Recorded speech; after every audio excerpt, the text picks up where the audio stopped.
UnCanadian by Be Constant Haunted Part 3. It wasn't exactly lying to James, just not the whole truth.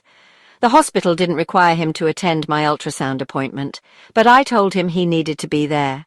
I couldn't keep doing this alone. Walking into that hospital, sitting in a cold, sterile room while the ultrasound tech fixed her eyes on me just long enough to make me squirm. Her questions were always the same. "No, father? Does he not love you? That's a shame. Not having support is so hard." At first I brushed it off as routine small talk, but when the same woman asked the same questions at every appointment, it stopped feeling innocent. It turned sharp, concerning.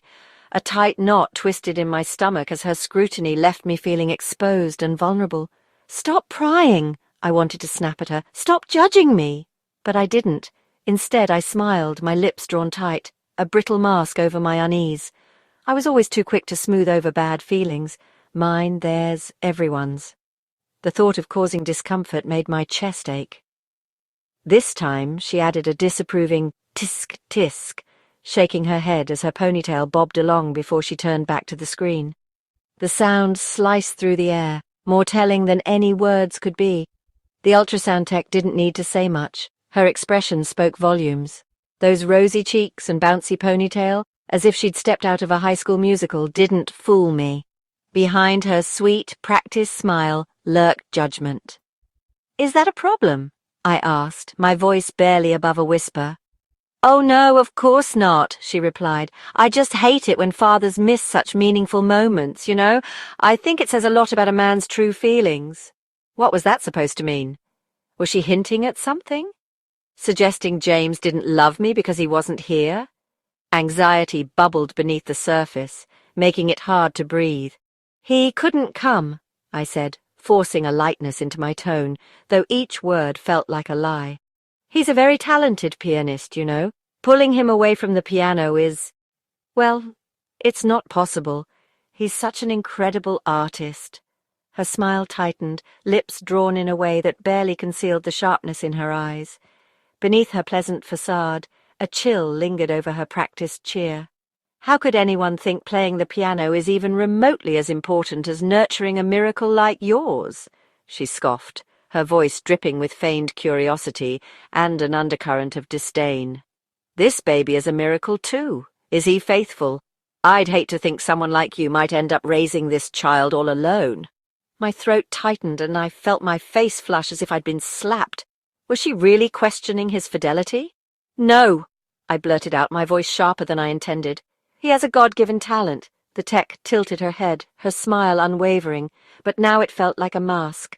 Too bright, too eager. "Well," she said lightly, "he's about to receive a gift from God," her cheerful tone now laced with something unsettling. "Never mind me," she giggled, brushing it off. "HR's always on me about this sort of thing, but God follows me everywhere. I can't just leave him behind because of some policy on expressing faith. Forget what I said. I get carried away sometimes. It's just... I hate to see a mother-to-be coming here all alone. Everyone deserves that special someone by their side, don't they?" As her words hung in the air, suffocating, I couldn't help but notice a couple nearby, both the father and mother elated, their excitement palpable as they prepared for their ultrasound. They were smiles and laughter, sharing in a moment I could only dream of. But this no husband. That looks bad. Really bad. I don't want to be one of those women, the kind people whisper about when they think you're not listening. I can't have them talking. Red flags on my record, assumptions scribbled in my file, whispers behind closed doors about how I might not be a good mother before I've even held my baby for the first time. People love to say times have changed. Maybe they have, on the surface. But deep down, that silent judgment is alive and well. I see it in their eyes, hear it in their voices.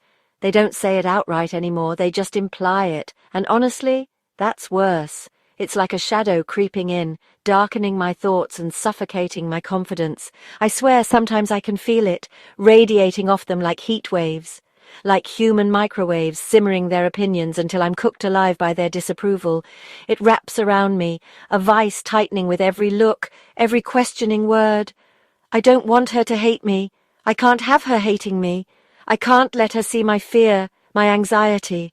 If she looks at me the wrong way, I might as well have a neon sign above my head flashing, Unfit mother.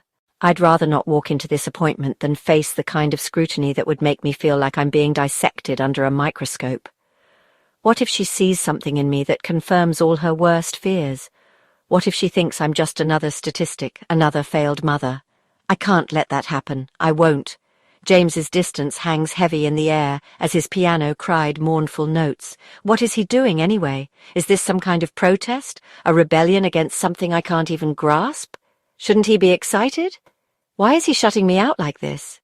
Uh-huh, James mumbled, barely paying attention, his gaze fixed on some distant point in the room, as if the walls held more interest than I did. I knew it. He wasn't listening. I could see the signs. A dullness in his voice, the way his focus drifted, completely disconnected from the moment we were supposed to be sharing. A knot tightened in my stomach, twisting with each passing second. Getting him to actually engage with me felt like trying to push a boulder uphill. It was exhausting, and I didn't have time for forever.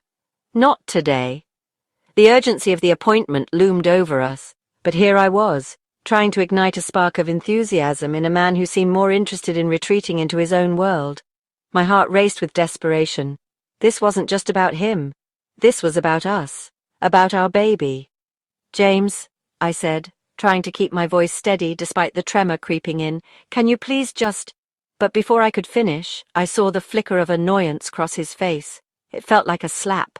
The frustration bubbled beneath the surface, threatening to spill over. Why couldn't he see how important this was? Why couldn't he just show some excitement? Each moment stretched like an elastic band, pulling tighter and tighter, ready to snap. The distance between us felt insurmountable, and I was left grappling with a mix of anger and a sense of helplessness. This was supposed to be a moment of joy, but instead, I felt like I was screaming into a void, desperate for a connection that seemed more and more out of reach.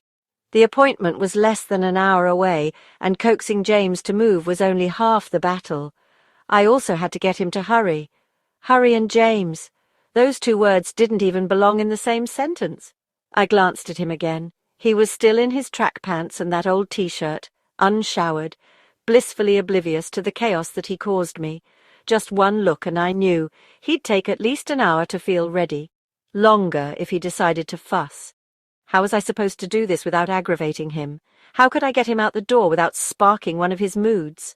The truth, I couldn't. Not today of all days. Today had to be perfect. Everything had to be flawless. A united, loving, soon-to-be family. The perfect picture of wholesomeness and happiness. That's what people needed to see, not this fractured, disjointed mess. It couldn't begin like this. Happy. We had to look happy. James never rushed. He believed he was worth the time it took to be perfect.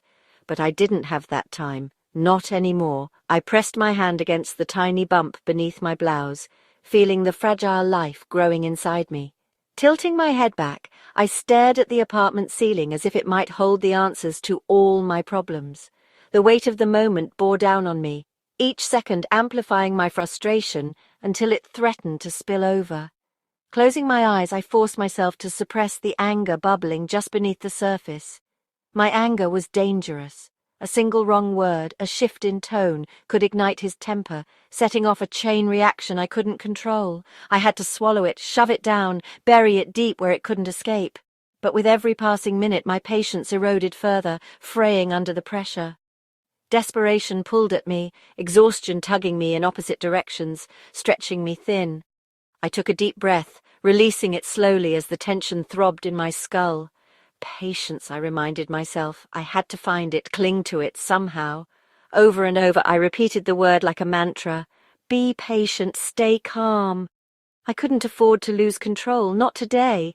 Would it always be like this? Walking on broken glass in my own home, pretending everything was fine, hoping the shards wouldn't cut too deep. Am I just talking to myself again? Or are you still there, listening? If you've made it this far, I need you to stay, please. You're the only one I can trust with this. These thoughts I've never dared say aloud. There's still so much more, and I can't do this without you. Stay with me. Subscribe, whatever it takes to keep you here. I need you now more than ever.